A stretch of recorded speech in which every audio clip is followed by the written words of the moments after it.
Ready to teach में आपका स्वागत है। आज हम फिर एक नई वीडियो के साथ आए हैं और जैसा कि ये आपको स्क्रीन पे नज़र आ ही रहा होगा, ये जो वीडियो है ये उत्तर प्रदेश अधीनस्थ सेवा चयन आयोग लखनऊ के द्वारा है और इसको हम प्रीलिमिनरी एलिजिबिलिटी टेस्ट कहते हैं और शॉर्ट में इसे हम पैट का एग्ज़ाम कहते हैं और इसे हम हिंदी में प्रारंभिक आहार परीक्षा कहते हैं। ये देखिए, प्रारंभिक आहार परीक्षा है और ये प्रीलिमिनरी एलिजिबिलिटी टेस्ट जिसे हम शॉर्ट में पैट एग्ज़ाम कहते हैं।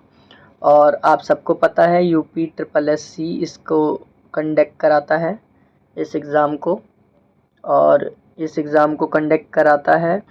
तो इसकी मतलब इसकी डेट आ चुकी है और ये जो स्पेशल कुछ वैकेंसीज़ होती हैं जिनके लिए ये एग्ज़ाम ज़रूरी होता है, कंपलसरी एग्ज़ाम होता है। इसको अगर हम क्वालिफ़ाई कर लेते हैं तो हम मेन एग्ज़ाम में डायरेक्ट बैठते हैं, जैसे कि लेखपाल हो गया और अभी नर्स वगैरह की वैकेंसीज़ आई थी, उसमें भी ANM वगैरह था जो उसमें भी इसको मांगा था। तो यूपी की अधिकतर वैकेंसियों में इसे पास करना ज़रूरी माना जाता है और ये क्वालिफ़ाई करना बहुत ज़रूरी है। क्वालिफ़ाइंग का मीन्स लगभग 50+ 60+ नंबर होने ज़रूरी हैं, अनिवार्य हैं।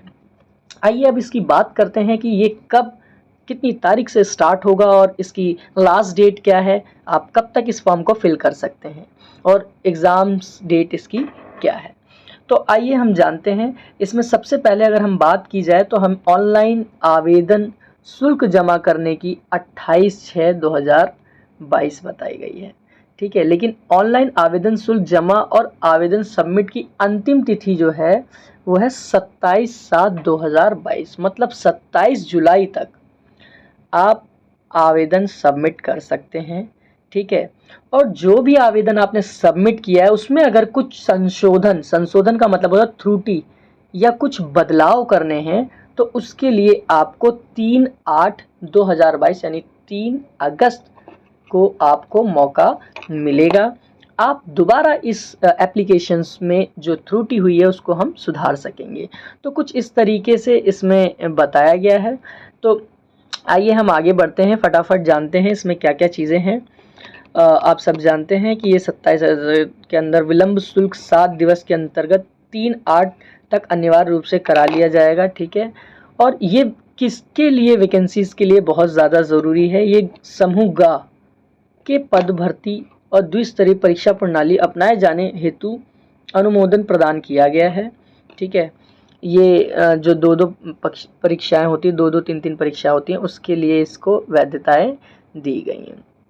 लिखा है ऑनलाइन आवेदन इसी पैट के एग्ज़ाम्स के ऑनलाइन आवेदन आपको किस वेबसाइट से करना है। देखिए ये रही वेबसाइट upSSC.government.in, इस पर जाकर आपको इसका फॉर्म फिल करना है, ठीक है। और आप मिनिमम क्वालिफिकेशंस आपकी 10th पास होना ज़रूरी है, अनिवार्य है, ठीक है।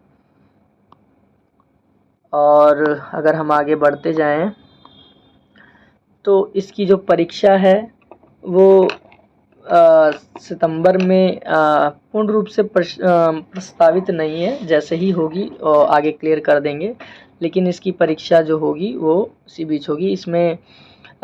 इसमें जो आयोग की परिधि आने वाले पद जो होंगे वो सारे आएंगे। अधीनस्थ सेवा चयन आयोग परिधि में आने वाले पदों का वितरण, कई सारे पद हैं जिनकी वैकेंसी इसी के तहत समूह खा, देखिए किन किन चीज़ों की, समूह खा वर्ग, गा वर्ग, ठीक है। इनके तहत जो भी भर्तियां होंगी इस लेवल की वो सभी आप इसमें उसके लिए एलिजिबल होंगे। और इनके अंतर्गत कितना ग्रेड पे आता है, कितनी सैलरी आती है, तो 1900 ग्रेड पे होगा, ठीक है। 1900 ग्रेड पे वाला होगा और ग्रेड पे 4600, देखिए 4600 ग्रेड पे वाली वैकेंसी भी इसी के अंतर्गत है, जिसमें आपका जो वेतन होगा वो 34,000 कुछ होगा। तो ये कुछ मतलब सैलरीज वगैरह बताई गई हुई थी। ऑनलाइन आवेदन करने के अभ्यर्थी को आवश्यक सूचनाएं, कैंडिडेट रजिस्ट्रेशन करा हुआ होना चाहिए, फ़ोटो तथा हस्ताक्षर अपलोड होने चाहिए, फॉर्म के विशेष विवरण भरा जाना चाहिए, फिल करना चाहिए पूरा, फीस भुगतान होनी चाहिए और फॉर्म के प्रिंट आउट लेना लेना होगा। ठीक है, अभ्यर्थी आवेदन भरने के लिए उपयुक्त वर्णित समस्त प्रक्रियाओं का इस्तेमाल कर सकते हैं। जब भी आप आवेदन फिल करेंगे तो आप ये सभी प्रक्रिया जो मैंने ये डब्बे में बनाई, ये चारों प्रक्रिया आपको अपनानी पड़ेंगी। देन आपका ये फॉर्म पूरा का पूरा कंप्लीट हो जाएगा। और वेबसाइट मैंने फिर अगेन बता देना है, ये रही वेबसाइट upSSC.government.in जो वेबसाइट है, इसी से आपको इसका फॉर्म भरना है। इसमें ये पूरा स्ट्रक्चर बताया हुआ है कि किस किस तरीके से आपको रजिस्ट्रेशन करना है। एक ये रहा कैंडिडेट रजिस्ट्रेशन, अगला है फ़ोटो को लेकर बताया गया है, कुछ साइज़ है उस साइज़ के अंतर्गत करना है। विशेष विवरण देना है आपको क्वालिफिकेशंस वगैरह का, और घोषणाएं वगैरह करनी है, फीस सबमिट करनी है। ठीक है, इस तरीके से आपको करना है। और इसकी जो फ़ीस है, अगर हम फ़ीस की बात करें तो इसका शुल्क 185 इन्होंने रखा है। ठीक है, और SC ST के लिए थोड़ा कम है। अगर SC ST की अगर हम बात करें तो ये लगभग जाता है 95 रुपीज़ का जाता है। विकलांग के लिए 25 रुपये का है। ठीक है, विकलांग के लिए 25 रुपये का है। आवेदन फिल करने के बाद इसको रख लेना है। ठीक है, और फिर आयु वगैरह इसमें बताई गई 40 वर्ष तक के लोग सभी इसको फिल कर सकते हैं। 18 से 40 वर्ष, इसमें साफ लिखा है 18 वर्ष से 40 वर्ष तक के जो भी हैं वो फिल कर सकते हैं। ठीक है, और 1 जुलाई 2004 के बाद ना हुआ हो, 2004 तक के ही बच्चों को लिया जाना है। SC ST OBC है तो उनको नियम अनुसार छूटें दी जाएंगी, बाकायदा आरक्षण दिया जाएगा। SC ST कैंडिडेटों को परीक्षा का आयोजन होगा। लिखा है आयोग द्वारा प्रारंभिक आहार परीक्षा 2022 की लिखित परीक्षा योजना पाठ्यक्रम विज्ञापन की पृष्ठि में उपलब्ध है। बताया गया है कि क्या क्या चीज़ें आएंगी और किस तरीके से हमें इसके पढ़ना है। और ये जो हमारे पास जो ये यूपी पैट होगा, ये कितने दिनों तक वैलिड होगा? इसकी वैलिडिटी होगी 1 ईयर ओनली, 1 साल तक के लिए ये मान्य होगा पैट, आपका पैट स्कोर। ठीक है, आगे बढ़ते हैं। अभ्यर्थियों की महत्वपूर्ण अनुदेशक कुछ अनुदेश दिए गए हैं। ठीक है, इसमें कुछ बताए गए हैं, वही आरक्षण कितना है, किस कैटेगरी को कितना आरक्षण दिया गया है, एज में छूट कितनी दी गई है। तो इस तरीके से ये पूरा का पूरा ब्यौरा दिया गया है। और इसकी एग्ज़ाम्स डेट जो है वो अभी पता नहीं। देखिए, ये सिलेबस बताया गया है, ये सिलेबस है। हिस्ट्री में क्या क्या आ रहा है, सिंधु सभ्यता आ रहा है, वैदिक संस्कृति आ रहा है, बुद्ध धर्म और गौतमी बुद्ध आ रहा है, जैन धर्म आ रहा है, मौर्य वंश आ रहा है, हर्षवर्धन आ रहा है, राजपूत काल आ रहा है, सुल्तान काल आ रहा है, मुगल साम्राज्य आ रहा है। तो इस तरीके से देखा जाए तो ये नेशनल राष्ट्रीय मूवमेंट आ रहे हैं, आंदोलन आ रहे हैं। भूगोल में नदियाँ आ रही हैं, नदियों की घाटी आ रही है, भूजल आ रहा है।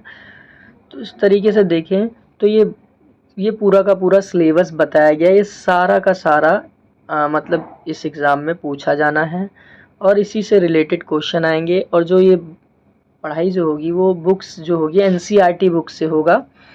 और इसमें 1 नंबर एक क्वेश्चन राइट होने पे मिलेगा, और अगर कोई क्वेश्चन गलत जाता है तो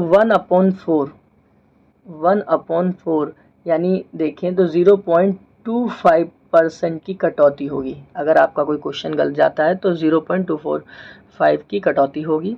ठीक है, तो इस तरीके से पूरा का पूरा एक नोटिफिकेशंस है, UPSSC बोर्ड द्वारा निकाला गया है। और मैं चाहता हूँ कि जितने भी स्टूडेंट्स हैं इसको फिल करें, जो यूपी के हैं वो ख़ास तौर से इसको भरें, बिल्कुल भी पीछे ना हटें। इस फॉर्म को ज़रूर फिल करें क्योंकि ज़्यादातर वैकेंसी में इसकी डिमांड है और यही मांगा जाएगा। और इसमें स्कोर करना बहुत बड़ा भारी काम नहीं है, इसे स्कोर भी आप कर सकते हैं, नॉर्मल 50-60 नंबर आराम से ला सकते हैं। तो दोस्तों, मैं चाहूँगा आप लोगों को अगर ये वीडियो अच्छी लगी हो तो प्लीज़ इसे लाइक करें, शेयर करें। फिर मिलते हैं किसी नेक्स्ट वीडियो में, तब तक के लिए ओके, बाय बाय।